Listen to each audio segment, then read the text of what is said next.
జై శ్రీమన్నారాయణ. సుదర్శనవాణి పరిపూర్ణ వాస్తు యూట్యూబ్ ఛానల్కి స్వాగతం.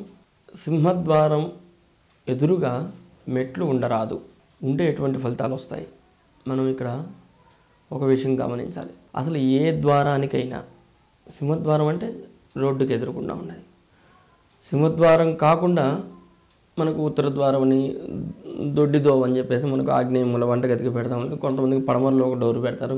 4 వైపులా 4 ద్వారాలు ఉంటాయి. ఇట్లా ఏ ద్వారానికైనా మెట్లు తగలకూడదు అనేది అందరికీ తెలిసిందే. కానీ కొన్ని సందర్భాలలో మనకు ముఖ్యంగా ఈ డూప్లెక్స్ హౌసెస్ ఉండే వాళ్ళకి ఇది చాలా విలువైనటువంటి ప్రశ్న. ఈ డూప్లెక్స్ హౌసెస్ వాళ్ళకి అనుకోకుండా లోపల భాగంలో ఉన్న మెట్లు ద్వారానికి ఎదురుగుండా పడుతూ ఉంటాయి. అంటే బయట భాగంలో పడినా మనకు కనపడతాయి, తొందరగా గమనిస్తాం, బయట మెట్లు రాకూడదు అని చెప్పి చూస్తాం. కానీ లోపల భాగంలో డూప్లెక్స్ మెట్లు ఏవైతే ఉంటాయో ఆ మెట్లు అనేవి చూపు ద్వారం ఎదురుగుండా పడుతూ ఉంటుంది. అడ్డంగా పెడుతుంది. అది కూడా మెట్లు ఈ విధంగా ద్వారం ఉంటే మెట్లు అనేవి ఇట్లా లోపల వైపున వస్తుంది. అది చాలా ప్రమాదకరం అంటాడు. ఇక్కడ మనం ఇమేజ్ తీసుకున్నట్లయితే ఆ ఇమేజ్లో మనం చెప్పిన దాని ప్రకారంగా వాళ్ళకి నివసిస్తున్నటువంటి సింహద్వారం ఎంట్రీ ఏదైతే ఉంటుందో మెయిన్ డోర్కి లోపల భాగంలో, ఆ మెయిన్ డోర్ తూర్పులో ఉంది, దక్షిణ భాగం గోడకి మెట్లు అనేవి ఆపాదించారు. కానీ ఆ మెట్లు అనేవి ఎదురుగుండా, ద్వారం ఎదురుగుండా పడుతుంటుంది. వాళ్ళు చూసుకోలేదు. అది ఎందుకు చూసుకోలేదు? ఈ మధ్యలో పార్టీషన్ అనేది ఒకటి వచ్చింది.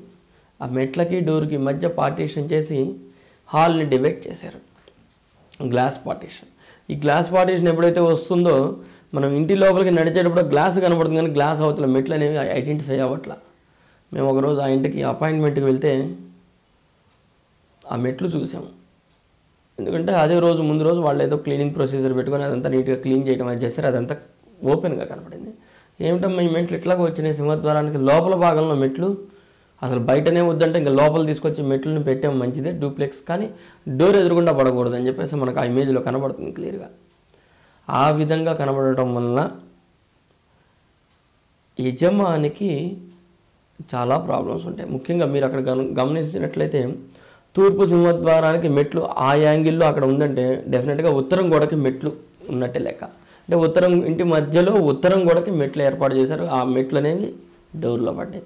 అంటే యజమాని ధనపరమైన సమస్యలు, సంతానం విషయంలో సమస్యలు, సంతానం చెప్పిన మాట వినకపోవటము, తండ్రి కొడుకులు తల్లి కొడుకులకి మధ్య విభేదాలు, ఇదిగో ఇట్లాంటివి అనేక రకాలైనటువంటివి ఇంట్లో నడుస్తూ ఉంటుంది.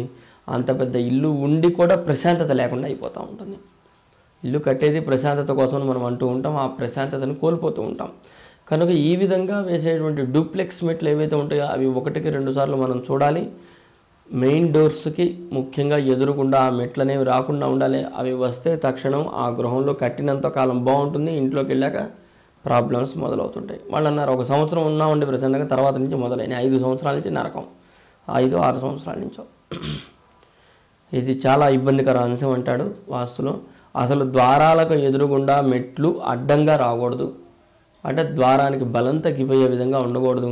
ఆ మెట్లు ఆ విధంగా ఎప్పుడైతే వస్తాయో యజమాని ఎప్పుడు కూడాను తన పుత్రుల వలన, పుత్రికల వలన కావచ్చు, ఆనందం అనేది లేకుండా ఉండే అవకాశం ఉంటుంది. కాబట్టి ఇటువంటి ప్రయత్నం అనేది మనం చేయకుండా ఉండటం అనేది మంచి పద్ధతి. జై శ్రీమన్నారాయణ.